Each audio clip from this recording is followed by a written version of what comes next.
দেখো মাইরি যাই বলো কিন্তু দাতাল মোসাদ্দেক নিয়ে কোনো কথা কিন্তু মাইরি সহ্য করবো না। 3-4 ঘন্টা কনসার্ট করবি তোমরা, বিড়ি সিগারেট ফোকা লাগবি নে। কনসার্ট সেরে কি বাইরে যাওয়া যায়? ভালো উদ্যোগ নিয়েছে ডাকসু, তো সেখান থেকে একটু বিড়ি সিগারেট দিয়েছে মাইরি, বিড়ি খুঁড়া 2টা বিড়ি খাবে, পারলে সেটার মধ্যে মানে সিদ্ধি ফুকবে, তারপর কনসার্টের সাথে তালে তালে নাচবে। এতে এত বিরক্তির কি আছে? সমালোচনার কি আছে? সমালোচনা যদি করতে হয় তাহলে ইউরেনিয়াম নিয়ে করতে হবে। কারণ হচ্ছে গতকালকে থেকে বাংলাদেশে তুমি কে আমি কে বলতেছে যে ইউরেনিয়াম, আপোষটা সংগ্রাম বলতেছে দাতাল, ক্ষমতানা জনতা বলতেছে আপোষ। হঠাৎ করে গতকালকে ডাকসুর একটা প্রোগ্রাম ছিল, কনসার্ট, কুয়াশা সম্ভবত একটা প্রোগ্রাম সেখানে কানেক্টেড ছিল।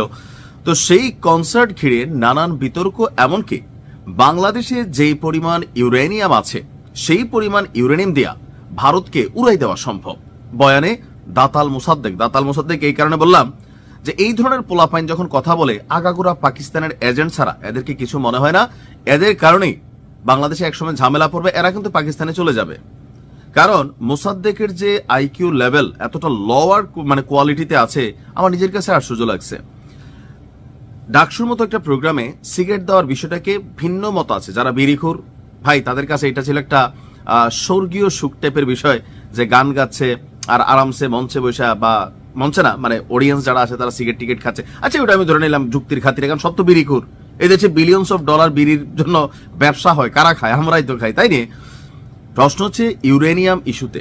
এখন আমি যতটুকু ঘাটাঘাটি করলাম, বাংলাদেশে যে ইউরেনিয়ামটা আছে, তো এই ইউরেনিয়ামের পরিমাণ কতটুকু, এটা কি পুরাটা আসলে উত্তোলনযোগ্য, বা এই ইউরেনিয়াম তোলে বাংলাদেশ কি কোনো কিছু করতে পারবে না? তথ্য অনুযায়ী যে ইউরেনিয়াম এখানে যে পরিমাণ মানে যে কোয়ালিটির আছে, সেই কোয়ালিটির ইউরেনিয়ামটা হচ্ছে 238, এটা এই গ্রেডের। কিন্তু পারমাণবিক মেশিনারিজ তৈরি করতে যে ইউরেনিয়াম লাগে তথ্যসূত্র অনুযায়ী সেটা হবে 235 মানের। আর প্লাস যেই পরিমাণ আছে এটাকে তো উত্তোলন করাই যাবে না। তো সুতরাং এই যে ধরেন বাংলাদেশের যে কাছে যেই পরিমাণ ইউরেনিয়াম আছে তা দিয়ে অসংখ্যবার ভারতকে ধ্বংস করা যাবে। বাংলাদেশ নিয়ে যদি ভারতের কোনো নেতা এই কথা বলতো, আমরা তো তার 14 গোষ্ঠী উদ্ধার করতাম। তো মোসাদ্দেক কেন ভারতকে ধ্বংস করতে চায়? তার বাড়ি কি পাকিস্তান, বা তার বংশগত কি সে পাকিস্তানি কোনো পরিবার থেকে আসছে? ভারতের সাথে আমরা তর্ক করব, আমরা ভারতের সাথে ন্যায্যতার ভিত্তিতে কথা বলবো, তাদের সমালোচনা করব, আমরা কন্টেন্ট বানাবো, তাদের বিরুদ্ধে প্রতিবাদ করব যখন আমরা অন্যায্যতা এখানে কানেক্টেড হবে, অথবা আমরা জুলুমের শিকার হব। আমরা ভারত নিয়ে কথা বলি, আমার ভিডিও যারা দেখেন, কিন্তু ভারতকে ধ্বংস করে দিব এই ধরনের কথাবার্তা কখনোই গ্রহণযোগ্য না।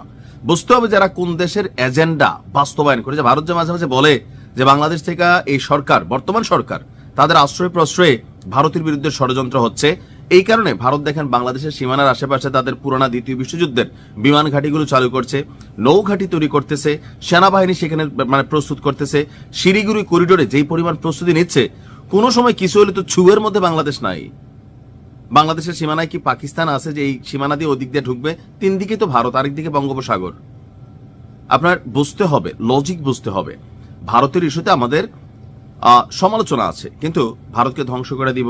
তো ভারতের কাছে যে পরিমাণে ইউরেনিয়াম আছে, এরা তো ভাই তুল্লা পারমাণবিক বোমা বানাই রাখছে। আপনার এগুলা আবেগের কথা হলে চলবে না।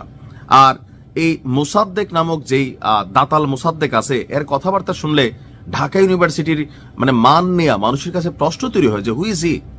মানে এরা যদি ঢাকা ইউনিভার্সিটির মতন বাংলাদেশের সর্বশ্রেষ্ঠ বিদ্যাপীঠকে লিড করে, তাহলে বুঝতে হবে এই জাতির কপালে কি আছে, মানে খুব ভালো কিছু নাই।